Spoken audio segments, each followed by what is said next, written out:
I want you to imagine that you suddenly became rich overnight. Maybe one of your investments exploded, or a side hustle you started took off, or you inherited a large sum of money, or maybe you hit the lottery. Believe it or not, many of you are going to experience a version of this in your lifetime. So if this video found you, it is for a reason. Let's take the most unlikely option: winning the lottery. So in 2006, a man named Abraham Shakespeare, who was a truck driver from Florida, won a $30 million jackpot. He went home with $17 million and moved into a gated community. But before long, people began showing up.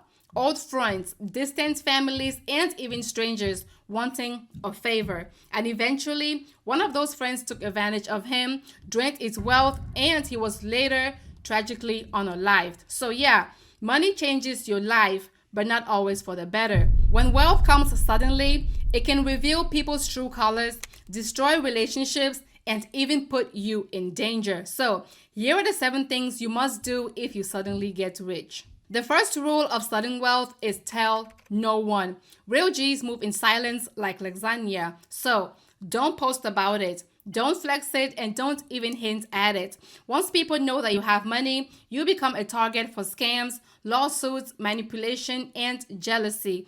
That is what happened to Abraham Shakespeare. The moment people found out he had money, they came out of nowhere claiming that he owed them, claiming they loved him, or claiming they needed him. He couldn't escape the noise. This is why wealthy people move in silence. It is not about being secretive. It is about being safe. The only people you should tell are trusted attorneys who specialize in estate planning and maybe a tax advisor who can protect your money from the IRS. Also, get your money into a trust that protects your privacy and can save you millions in taxes as well. The goal is to be stealth rich, secure, private, and unbothered. A lot of people say, don't quit your job, but I say, don't quit your purpose. If your job brings you peace, then stay. If it doesn't, then go ahead and leave, but don't stop working altogether. The biggest mistake that people make when they get rich fast is thinking they are done. They quit, sit at home, and spend money trying to fill the void. That is how people end up buying random restaurants, failing businesses, or 10 luxury cars that they don't need. Work gives your life structure, and purpose keeps your money from becoming your identity. So stay busy doing something that grows you and not something that bankrupts you. Even if you just came into a fortune, debt still matters to you. Debt is sneaky. It compounds faster than most investments grow. So start with your high interest debt like credit cards, payday loans, or personal loans. That's 25% to 30% interest rate eats your money alive. Then if you got a mortgage at 2 to 3%, don't rush to pay it off. That is considered good debt. Instead, use your new wealth to invest. Your returns are going to beat those low debts with low interest rates. This is how you use your money strategically and not emotionally. Paying off high interest debt gives you a guaranteed return. And once you're debt free, promise yourself that you're never going to fall back into that trap again. When money comes in, people come out. I'm talking families, friends, exes, everyone. They're going to call it a loan, a gift, or a business idea. But here's the truth. The fastest way to lose friends and family is to lend them money. Abraham Shakespeare learned this the hard way. So even after helping people, the demands did not stop coming in. And when he finally said no, the same people he helped turned against him. So here is my rule. If someone really needs help and your heart says yes, then give it to them as a gift and not a loan. But make it clear, this is a one-time thing and I'm not going to be your bank. That boundary will save your relationships and your peace as well. The biggest mistake that most people make after getting rich is spending the principal, which is the original pile of money, instead of the interest it could earn. That is why 70% of lottery winners go broke within 5 years. Take another example. Jack Whitaker. He won $314 million in 2002. He gave millions away, partied, and even left cash in his car, which got stolen multiple times.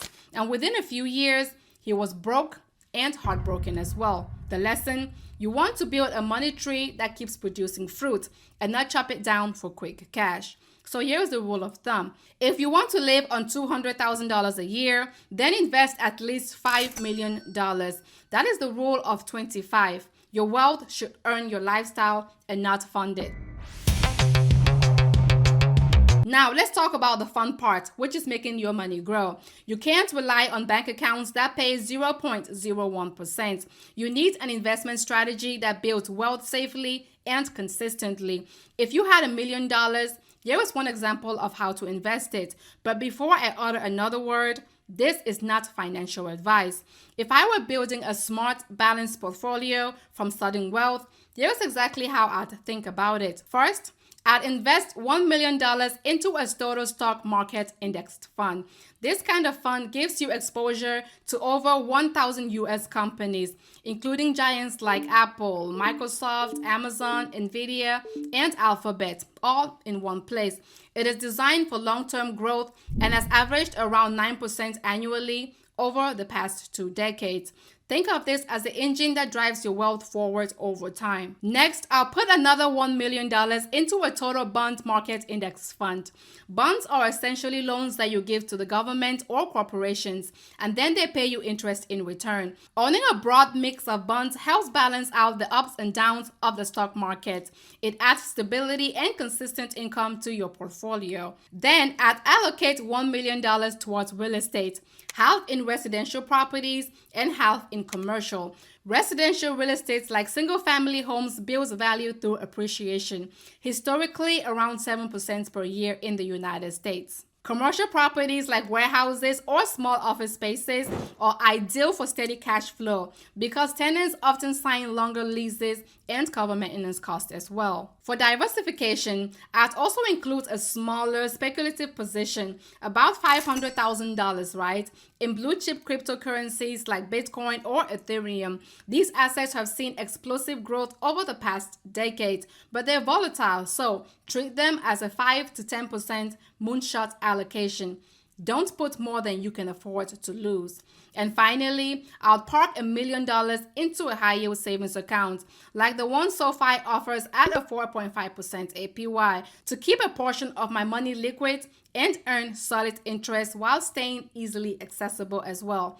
Altogether, this kind of diversified portfolio can generate around $300,000 to $320,000 per year in passive income, assuming the market performs close to its long-term averages. It's balanced, sustainable, and built to grow without you putting all your eggs in one basket. The goal is to diversify, not chase hypes and trends. If you were paying attention, then you would have noticed that I left out $500,000 from that investment portfolio earlier. That was for a reason. That is your fun money, the money you can play with, enjoy, and live life with.